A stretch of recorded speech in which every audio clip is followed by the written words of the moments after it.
A filoxera é uma doença provocada por um inseto hermafrodita, o filoxera, que se alimenta do suco e extrai das raízes de certas plantas, nomeadamente das videiras. Nas vinhas europeias, o filoxera provoca nudosidades nas raízes, que em poucos anos enfraquecem e destroem as cepas. Originário da América do Norte, onde foi encontrado pela primeira vez em 1853, nas vinhas selvagens do Colorado, o filoxera chegou à Europa no início da década de 1860, com as videiras americanas importadas para combater o oídio. Propagou-se rapidamente a todas as regiões vinícolas e em poucos anos infectou e destruiu mais de 600 mil hectares de vinha e provocou quebras de produção da ordem dos 50%. Portugal foi o segundo país europeu a ser invadido pela filoxera.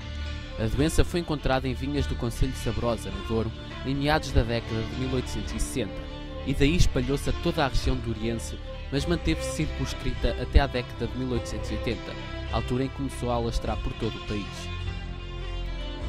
Num país onde a viticultura se encontrava em expansão e o vinho constituía a principal produção agrícola, é natural que a filoxera fosse encarada quase como uma calamidade nacional.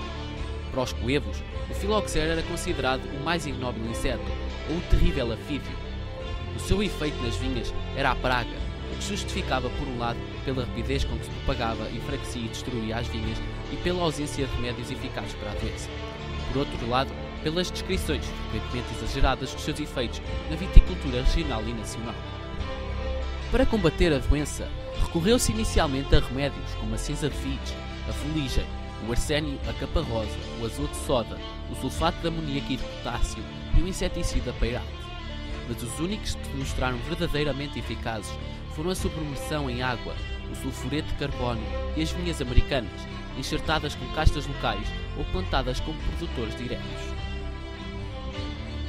A submersão foi pouco utilizada, porque só se podia praticar em vinhas planas, plantadas em solos pouco porosos, e em locais onde houvesse água em quantidade suficiente para cobrir as vinhas durante 45 a 65 dias, numa altura de 15 a 20 cm.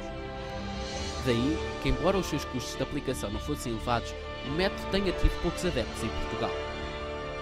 Para combater esta doença, os viticultores portugueses escolheram sobretudo o sulfureto de carbono e as americanas, ambos acompanhados pela intensificação dos trabalhos culturais e das adubações.